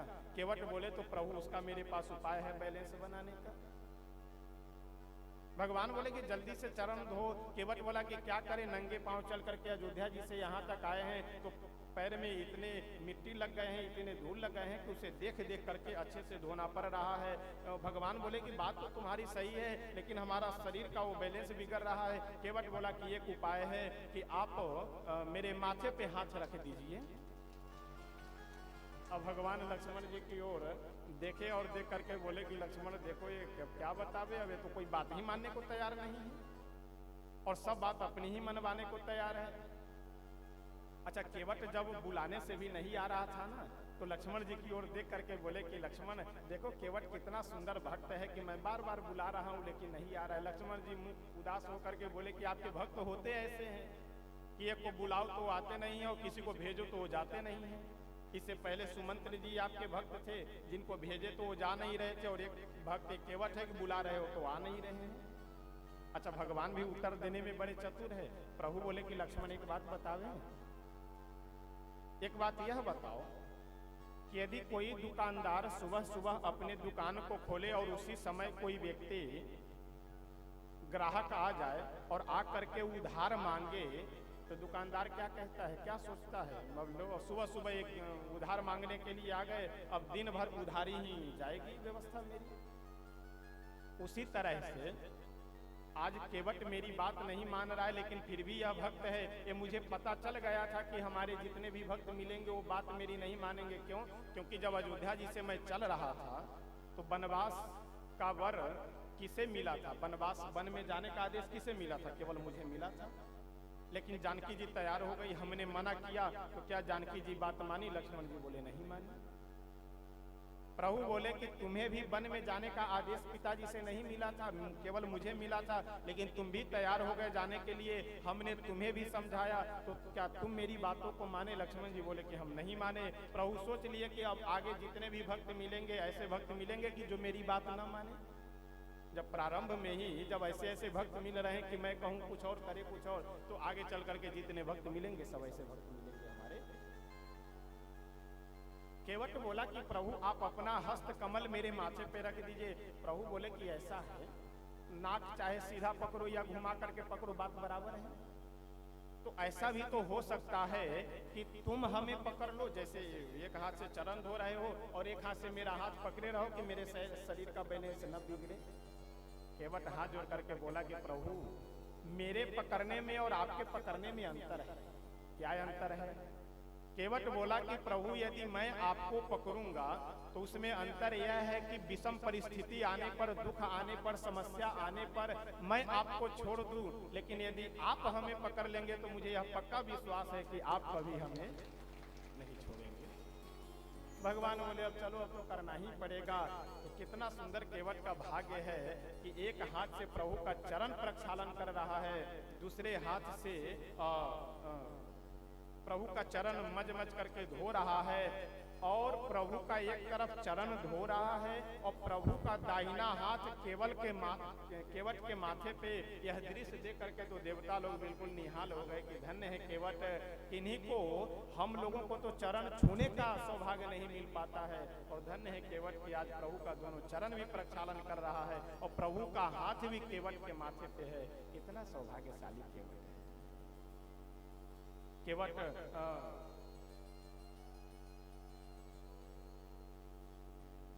केवट बड़े ही आनंद में, हर्षोल्लास में भर करके प्रभु का चरण धोया, और धोने के बाद अच्छा शुरू से लक्ष्मण जी बगावत कर रहे हैं केवट से, और जानते हैं कि जिससे अगर प्रारंभ से व्यक्ति बगावत करने लगता है उससे नजर नहीं मिला सकते हैं, लेकिन अब जब प्रभु ही केवट को अपना स्वीकार कर चुके हैं, बना चुके हैं, तो फिर इसमें क्या कहा जा सकता है। केवट प्रभु का दोनों पैर प्रक्षालन किया, धोया, और धोने के बाद में खूब इच्छा भर करके, जी भर करके चरणामृत पिया। और उसके बाद में यह है कि चरणामृत और सबको भी बांटा जाए। तो जितने भी उसके गांव समाज के परिवार के सब लोग थे, सभी को केवट बोला कि आप सब लोग लाइन में खड़े हो जाइए, क्योंकि मैं चरणामृत बारी बारी से क्रम से सबको बांटूंगा। अब इधर लक्ष्मण जी और मां जानकी जी दोनों विचार किए कि क्यों, हम लोगों को भी तो चरणामृत लेना चाहिए, अगर नहीं लेंगे तब तो फिर वंचित रह जाएंगे, तो क्या किया जाए। लक्ष्मण जी बोले कि माता जी क्या बतावे, हम तो पहले ही से बगावत कर लिए हुए हैं, और जिससे विरोध हो गया हो उसके सामने फिर चरणामृत के लिए हाथ पसारे, ये उचित नहीं है। माता जानकी जी बोली कि ऐसा है, संसार के स्वार्थ के लिए, तो कबीरदास जी की एक दोहा है ना कि मर जाऊं मांगू नहीं अपने तन के काज, और परमारथ के कारण मोहि न आवे लाज। माता जानकी जी बोली कि अगर संसार की कोई दूसरी वस्तु होती तो हम लोगों को नहीं लेना चाहिए था, लेकिन भगवान का चरणामृत लेने की जब बात है तो चाहे भले ही विरोध हो या जो कुछ भी हो, चलो हम लोग भी लाइन में लग करके चरणामृत ले ले, नहीं तो वंचित रह जाएंगे। और केवट बार बार चरणामृत सबको बांटते हुए जब लक्ष्मण जी के पास गया तो जाकर के बोला कि क्यों लक्ष्मण जी, अभी तो आप धनुष बाण दिखा रहे थे। लक्ष्मण जी बोले कि अब ज्यादा व्यंग मत करो, चुपचाप जो चरणामृत लेने के लिए आए हो लेकर के आगे बढ़ो। अच्छा, कितना सुंदर संकेत है।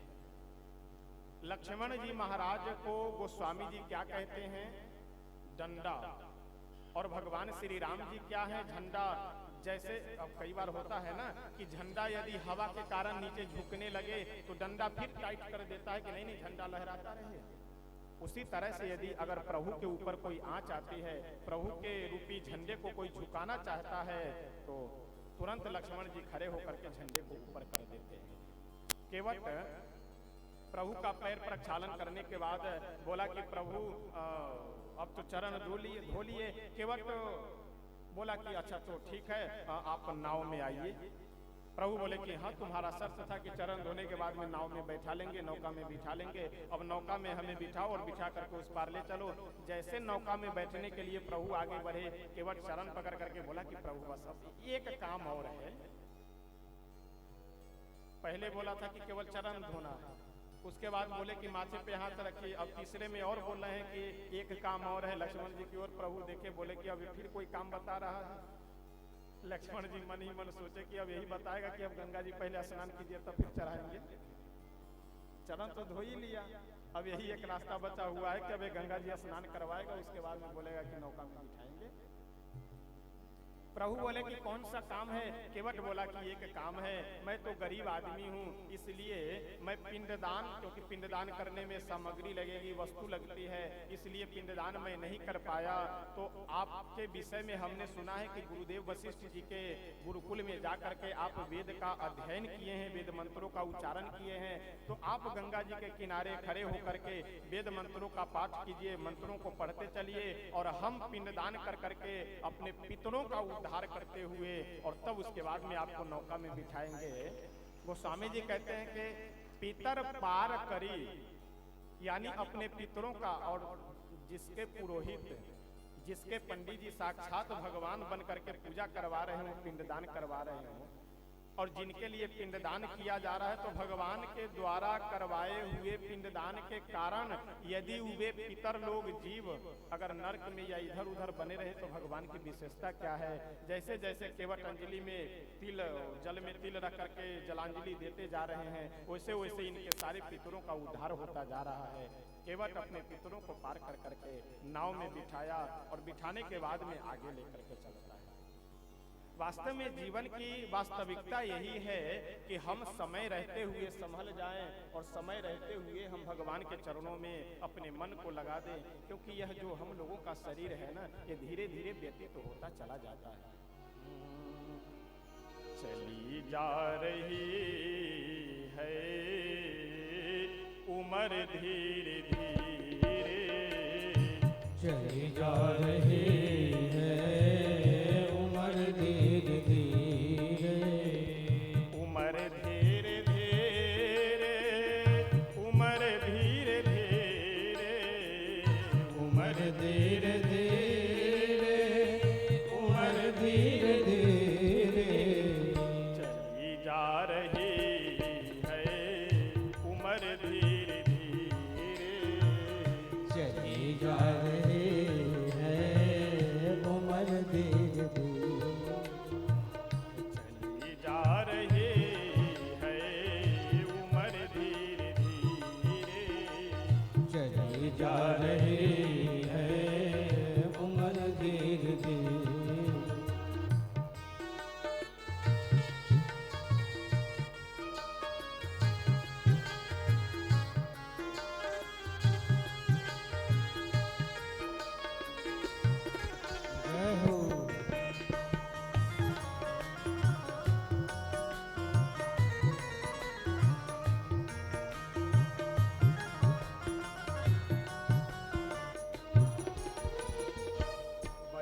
बचपन भी बीता जवानी भी बीते, बचपन भी बीता सभी लोग गाइए। जवानी भी बीते, बचपन भी बीता जवानी भी बीते, बचपन भी बीता जवानी भी बीते, बुढ़ापे का होगा असर धीरे धीरे, बुढ़ापे का होगा असर धीरे धीरे, बुढ़ापे का होगा असर धीरे धीरे, बुढ़ापे का होगा असर धीरे धीरे।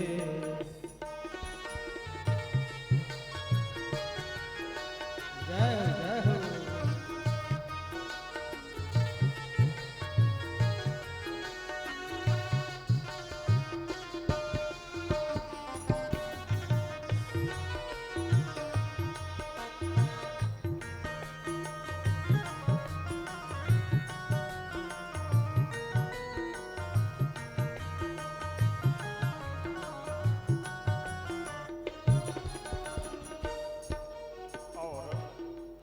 जब प्रभु का बुलावा नजदीक होता है तो सबसे पहले हमारे शरीर में संकेत मिलने लगते हैं। कौन से संकेत?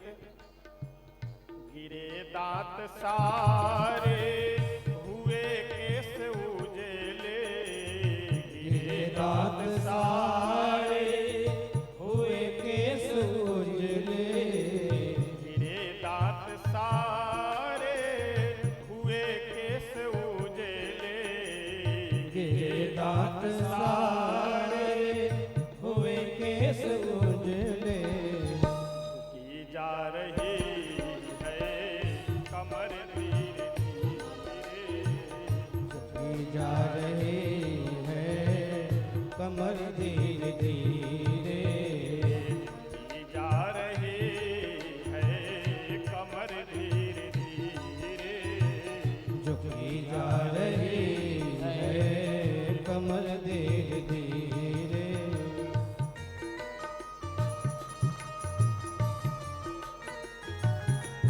जय हो।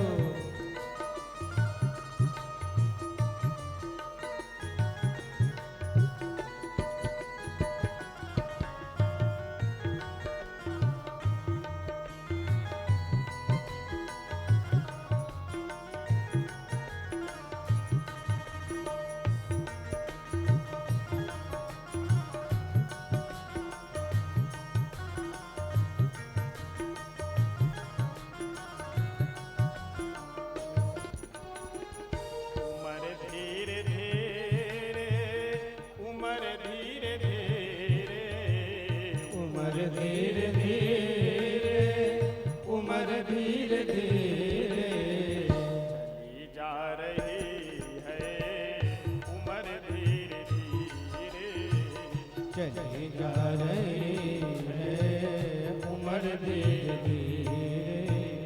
श्री मिथिला धाम की वास्तव में भगवान की जो कथा है वो तो अमृतमय, और मेरा यह प्रयास रहता है कि कथा हो तो यहाँ से हंसते हुए जाए, और कथा से जाने के बाद में आहा 4 घंटे कथा, तो फिर वो कोई कथा का मतलब नहीं है। कथा का मतलब कि तन मन से बिल्कुल हर्षित प्रसन्न होकर के हम लोग जाए। और अच्छी बात है, आज तो समय ज़्यादा हो गया हुआ है, लेकिन फिर भी हमें भी आनंद आ रहा है, आपको भी आनंद आ रहा है, तो कोई दिक्कत नहीं।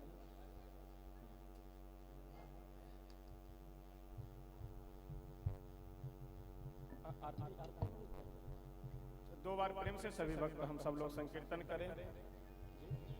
बोलती है बीच में बोलती है, अभी फिर बोल दे रहे हैं।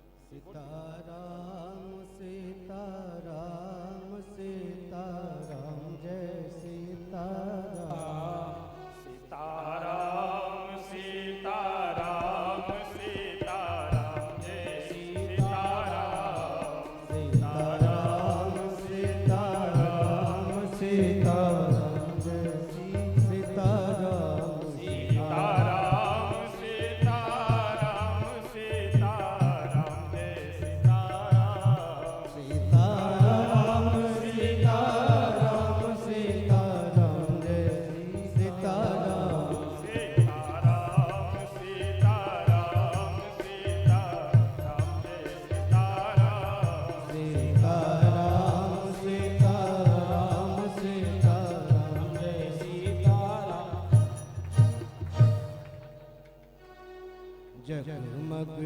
जगमग ज्योति जली है, आरती श्री रामायण जी की, कीरत कलित ललित से की। आरती श्री रामायण ललित सिया की।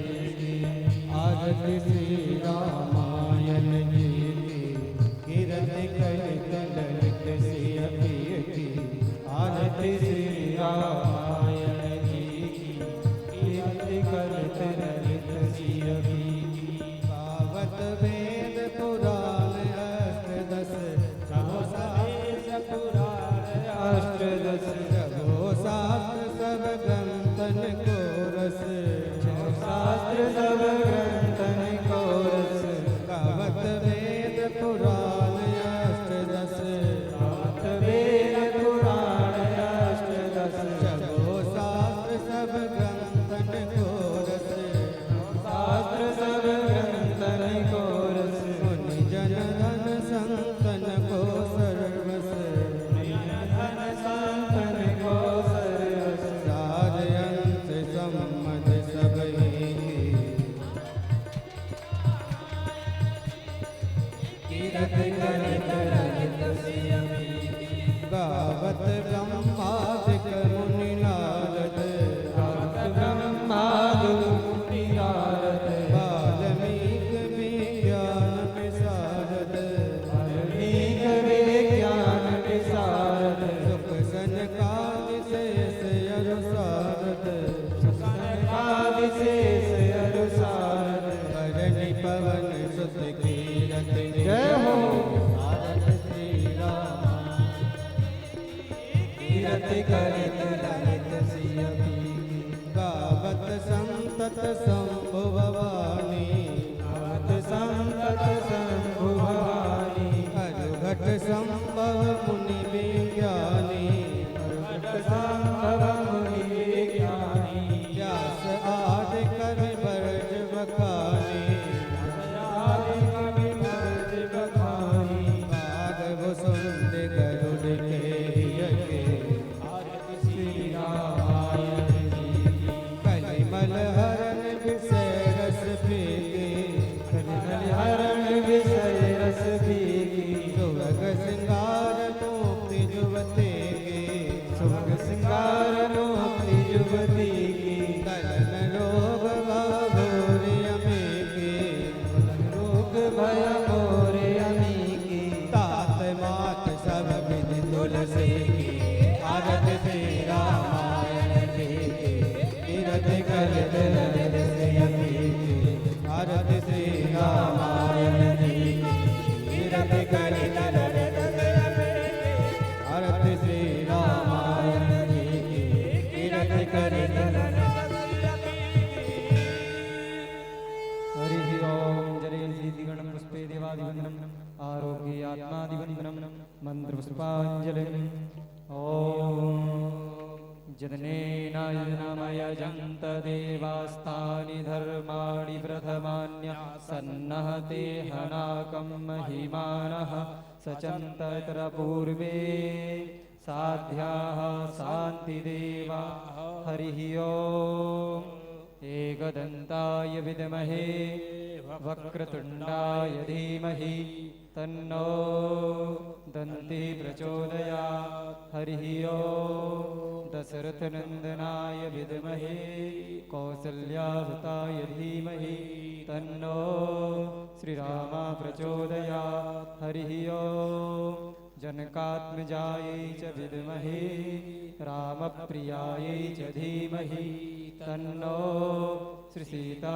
प्रचोदयात् हरिः ओम अंजनेयाय विद्महे वायुपुत्राय धीमहि तन्नो श्रीहनुमत् प्रचोदयात् नानासुगन्धिपुष्पाणि यथा कालोद्भवानि च पुष्पाञ्जलिर्मया दत्त ग्रहण परमेश्वर सुमन सुमन सुमंगल रहे सुमन रहे स्वीकार पुष्पांजलि अर्पण करो श्री रामचंद्र करो स्वीकार मंत्र पुष्पांजलि समर्पयामि।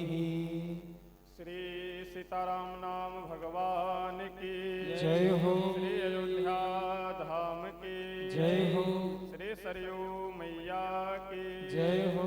श्री मिथिला धाम की जय हो। श्री कमला विमला की जय हो। श्री हनुमान जी महाराज की जय हो। श्री शंकर भगवान की जय हो। श्री गोकुल बलि आश्रम की जय हो। श्री सीताराम नाम जप महायज्ञ की जय हो। श्री सद्गुरुदेव भगवान की जय हो। जय जय सीताराम हर हर महादेव। बोलिए श्री राधे श्री आप राधे माइक बंद श्री कर राधे। दीजिए। बोलिए राजा रामचंद्र भगवान की। बहुत बहुत धन्यवाद, बहुत बहुत सभी- साधुवाद। हम सभी भक्त मैं कथा के बीच प्रसंग में ही हमने निवेदन किया है आप सभी से कि कल हम सब लोग भगवान श्री राघवेंद्र सरकार का राज्याभिषेक उत्सव भी मनाएंगे। कल कथा का विराम दिवस भी है, समापन भी है और पुनः